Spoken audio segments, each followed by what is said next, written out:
Waktu saya kuliah semester 1, 2, 3, 4 itu saya dapat uang saku dari ibu saya 800.000. Kenapa ibu yang transfer? Karena uang bapak itu yang pegang ibu seluruhnya. Transfer ATM. Ibu saya punya gaji ya, punya gaji sendiri. Bapak saya juga punya gaji, tapi semua gajinya dikasih ke ibu. Nah, waktu saya kuliah awal-awal itu semester 1, saya dikasih ATM bapak supaya kalau ibu saya transfer uang bulanan yang 800.000 ini itu bisa, karena saya belum punya rekening bank sendiri. Jadi saya dipegangi ATM-nya bapak. Nah, di dalam ATM itu ada uang lain selain uang bulanan. Ya. Jadi uangnya bergabung. Uang bulanan saya, uang saku bulanan bergabung dengan uang tabungan bapak lainnya. Karena itu kan ATM bapak. Kenapa ibu saya mempercayai saya? Karena dia tahu saya nggak bakal ngambil uang selain uang yang nggak saya butuhkan. Bahkan dia bisa percaya ke saya kalau uang 800.000 ini nggak bakalan saya korek, nggak bakalan saya gunakan di mindset dia.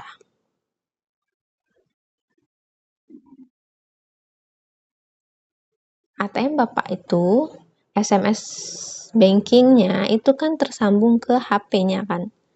Jadi kalau ada yang transfer, kalau ada uang keluar atau ada yang masuk, pasti itu dapat SMS notifikasi gitu ke HP. Suatu waktu saya beli buku.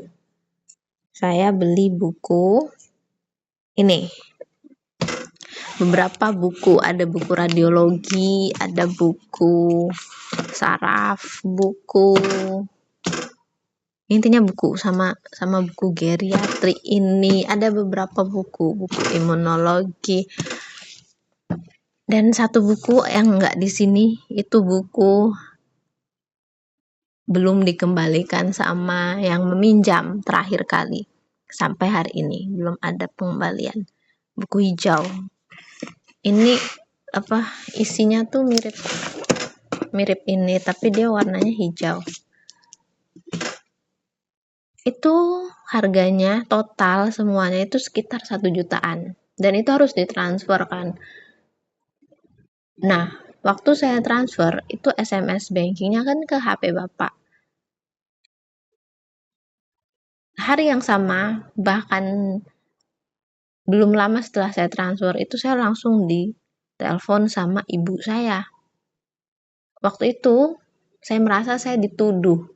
Ibu saya berpikir kalau saya ditipu orang. Padahal saya beli buku. Karena saya transfernya tuh sampai 1 juta gitu. Padahal uang bulanan 800.000 selama ini saya nggak pernah ngambil, selalu ngambilnya sekitar paling banyak itu 300.000. Itu udah semuanya, udah bensin, udah beli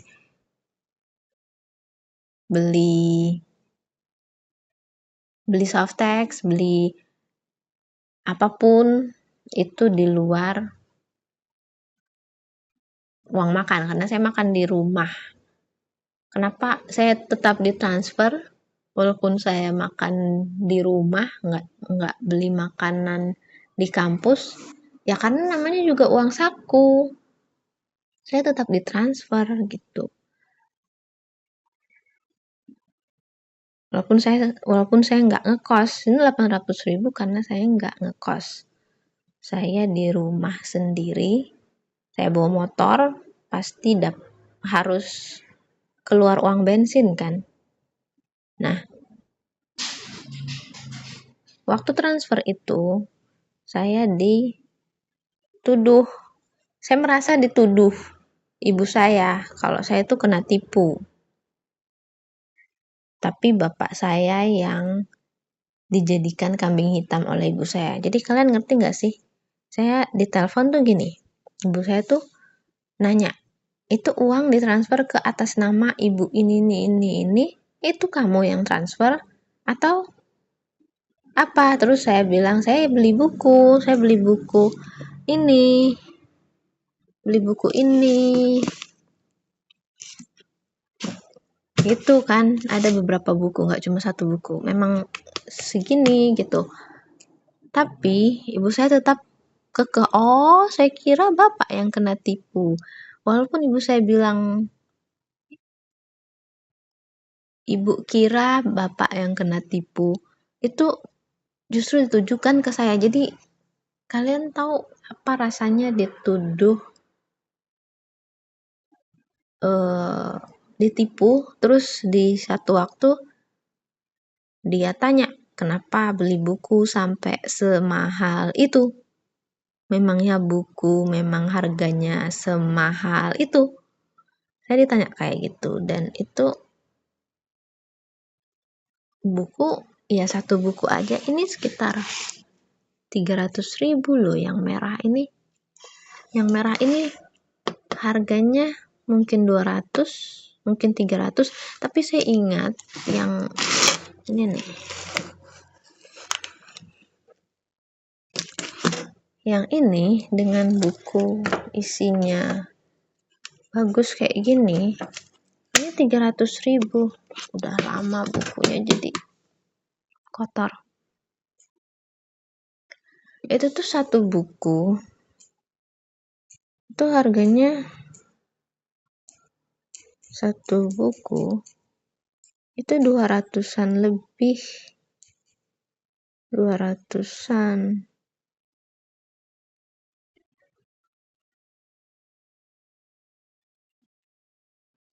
Saya suka baca karena waktu SD saya enggak punya buku,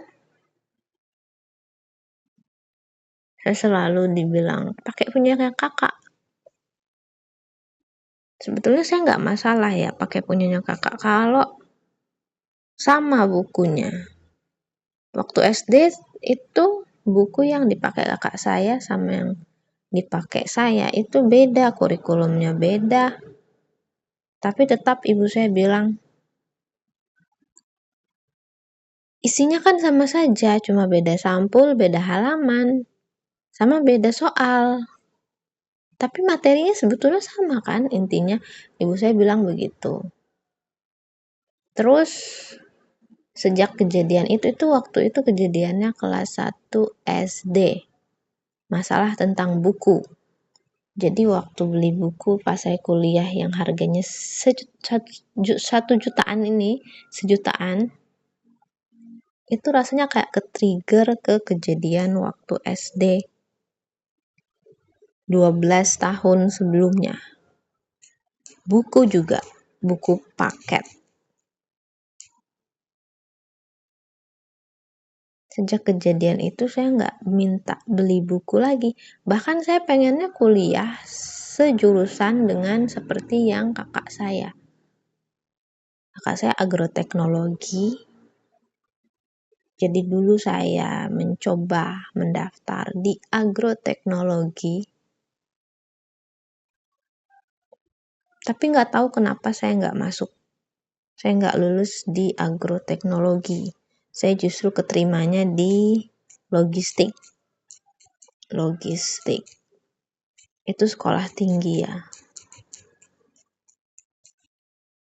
Sekolah tinggi. Tapi ibu saya nggak ngizinkan. Sekolah tinggi di Bandung. Tapi ibu saya nggak ngizinkan.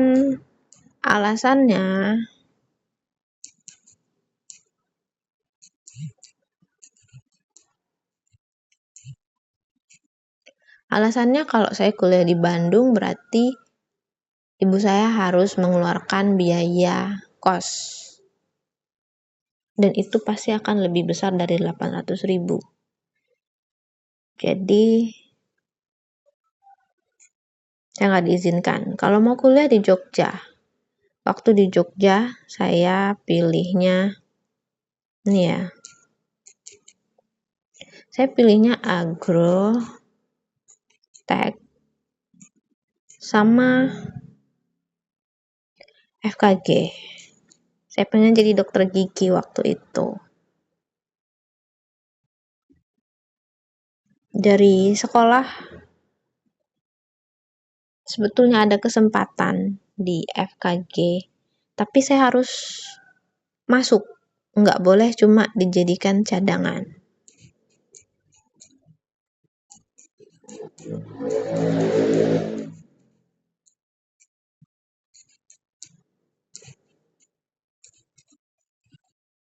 Dari BK ini ya. BK itu saya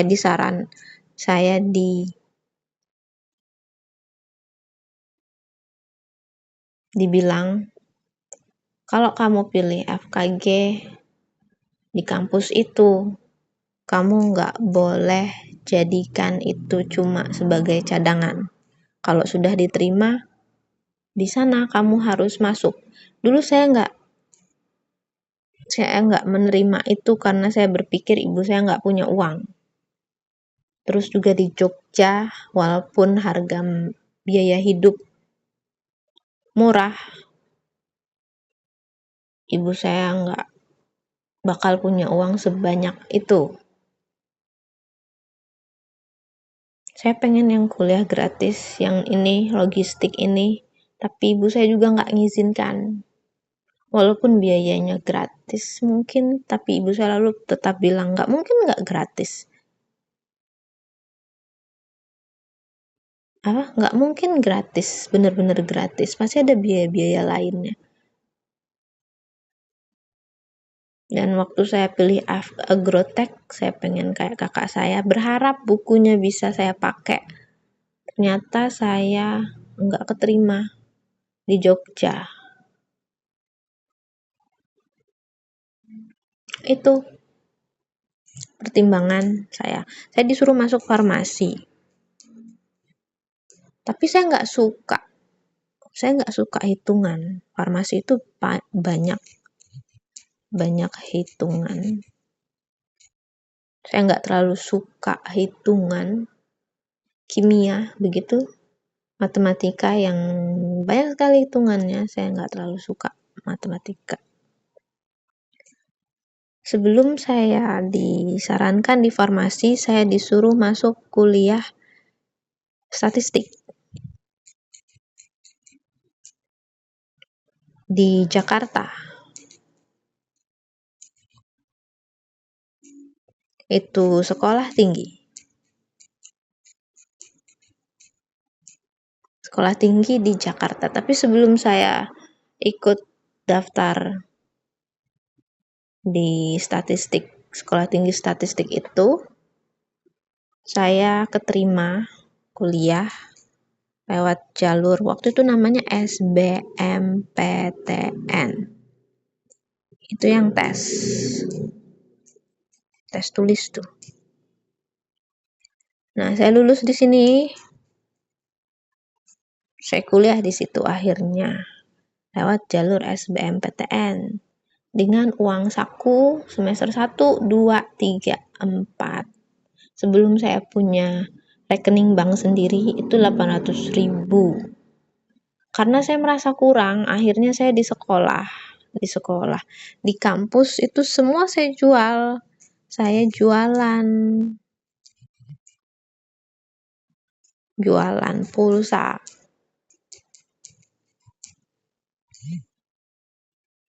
Ya, saya jualan pulsa.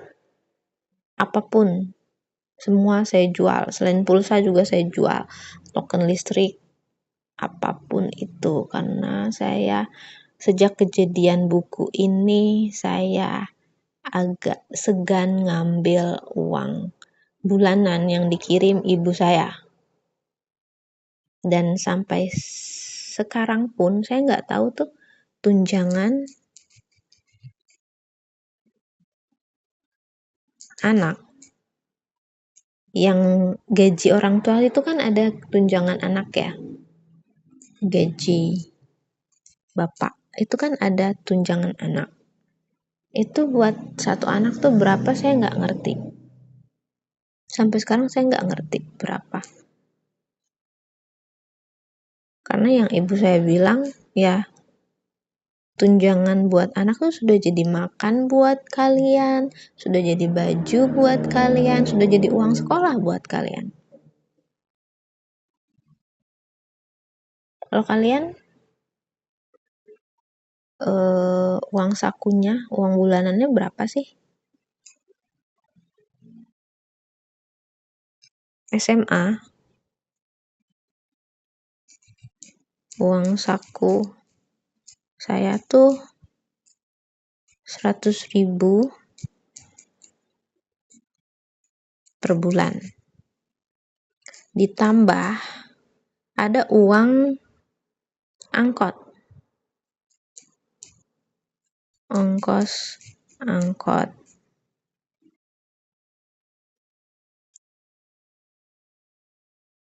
Ongkos angkot per minggu itu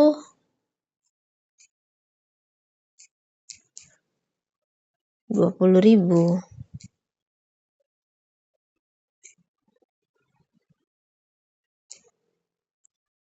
20.000. Satu kali pulang itu 2.000.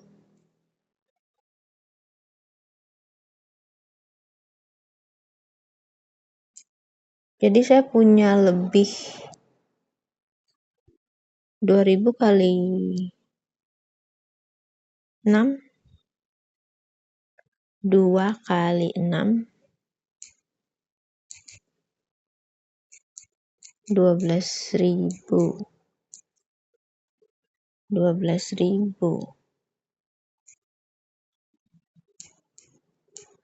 per 6 hari.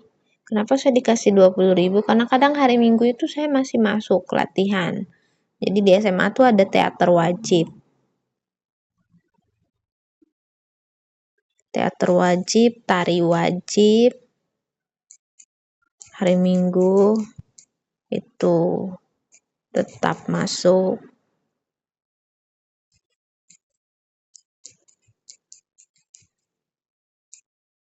Buat latihan teater,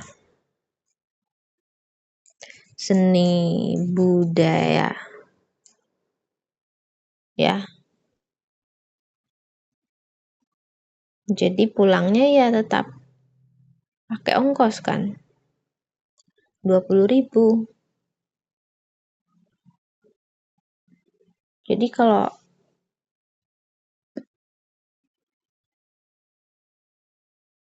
hitungannya tanggal merah juga masuk, kayak Lebaran, Idul Adha, itu kan sholatnya di sekolah kan, tanggal merah kan, tapi tetap pulang naik angkot kan, tapi jadi tetap 2.000 itu ya 2.000 kali 30 ya.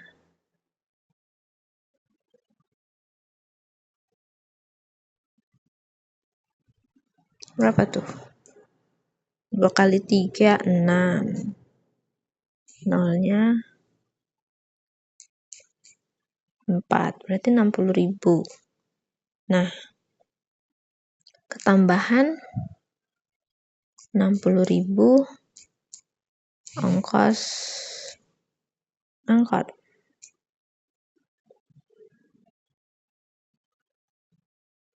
Berarti saya punya uang selama SMA itu uang sakunya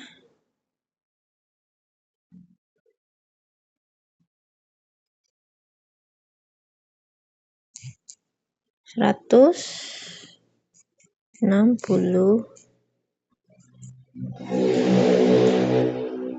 ribu. Sampai 200.000.